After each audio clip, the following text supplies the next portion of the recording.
மாண்புமிகு உறுப்பினர் வி.பி. நாகைபாலி. மாண்புமிகு பேரவை தலைவர் அவர்களே,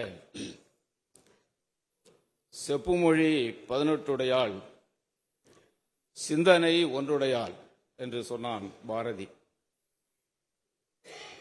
இந்தியா என்பது ஒரு வானவில். வானவில்லில் பல வண்ணங்கள் இருக்கும். இந்தியா என்பது ஒரு மலர் தோட்டம். மலர் தோட்டம் என்று சொன்னால் அந்த தோட்டத்திலே மல்லிகைப்பூ இருக்கும், முல்லைப்பூ இருக்கும், ரோஜாப்பூ இருக்கும், சாமந்திப்பூ இருக்கும். இப்படி தாமரைப்பூ இருக்காது. தாமரைப்பூவை மட்டுமே வைப்பதற்கு ஏற்பாடு செய்கிறார்கள். நாம் சொல்கிறோம் இந்தியா என்பது ஒரு வண்ண மலர் தோட்டம். இந்தியா எந்த நாட்டுக்கும் இல்லாத ஒரு சிறப்பு இந்தியா. பல நாடுகளிலே ஒற்றுமை குறித்து பேசுவார்கள், ஒற்றுமையாக இருக்க வேண்டும் என்று சொல்வார்கள். நாம் சொல்கிறோம் இந்தியா எப்படி சிறப்பான நாடு என்று சொன்னால் வேற்றுமை இருந்தால்தான் ஒற்றுமை. வேற்றுமை இந்தியாவில் இல்லை என்று சொன்னால் ஒற்றுமை இல்லை. எப்படி ஒரு மலர் தோட்டம் என்று சொல்கிற பொழுது பல மலர்கள் இருந்தால்தான் அது தோட்டம் என்று சொல்கிறோமோ, அதே போல இந்தியாவிலே வேற்றுமை கடைபிடிக்கப்பட்டால்தான், வேற்றுமை இருந்தால்தான் இந்தியா ஒற்றுமையாக இருக்கும். ஆகவேதான் நாம் சொல்கிறோம் வேற்றுமையில் ஒற்றுமை, அதுதான் இந்தியா என்று சொல்கிறோம். யூனிட்டி இன் டைவர்சிட்டி என்று சொல்கிறோம். ஒன்றிய அரசு இந்த வேற்றுமையை புறந்தள்ளி ஒற்றை கலாச்சாரம், ஒற்றை நடைமுறையை இந்தியாவிலே திணிப்பதற்கு முயற்சி செய்கிறார்கள்.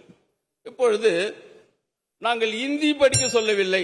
ஒரு நிமிஷம் பேரவைத் தலைவர்களே, நாங்கள் இந்தி படிக்க சொல்லவில்லை.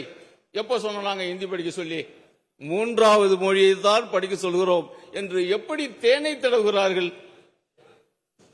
நீ 3வது மொழி என்று சொல்வது எது?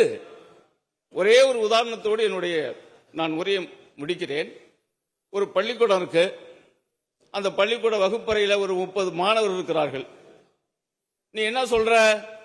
3வது மொழி, இந்தியாவில் இருக்கிற 3வது மொழியை நான் படிக்க சொல்கிறேன், இந்தி என்று சொல்லவில்லை என்று சொல்ற.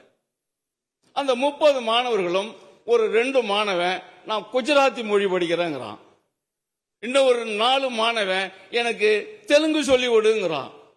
இன்னும் ஒரு 4 மாணவன் எனக்கு கன்னடம் சொல்லி விடுங்கிறான். அப்ப ஒரு வகுப்பறையில் இருக்கிற 30 மாணவர்களும் 15 மொழியை கேட்டால் 15 மொழிக்கும் ஆசிரியர்களை போட்டு உன்னால் சொல்லிக் கொடுக்க முடியுமா? அது சாத்தியமா? ஆகவே நீ சொல்வது மறைமுகமாக இந்தி, அது அவசியம் இல்லை. எங்களுக்கு தமிழ்நாடு வளர்ந்திருக்கிறது, கல்வியில் வளர்ந்திருக்கிறது, எல்லா வகையிலும் வளர்ந்திருக்கிறது சொன்னால் அந்த இருமொழி கொள்கை தான் எங்களுக்கு வேண்டும். அந்த இருமொழியில் தான் இன்றைக்கு தமிழ்நாடு சிறப்பான மாநிலமாக இந்தியாவில் திகழ்கிறது என்று சொன்னால் இந்த இருமொழி கொள்கையை நாம் பின்பற்றியதால், அதனால்தான். ஆகவே நம்முடைய மாண்புமிகு முதலமைச்சர் இந்த இருமொழி கொள்கையை நிலைநாட்டுவதிலே மிக மிக மிக உறுதியாக இருக்கிறார்.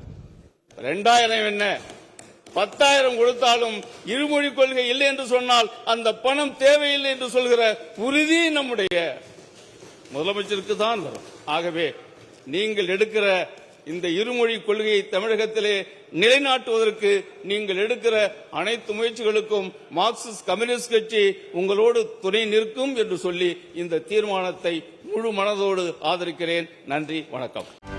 செய்திகளை உடனுக்குடனும் துல்லியமாகவும் தெரிந்து கொள்ள சப்ஸ்கிரைப் பண்ணுங்க.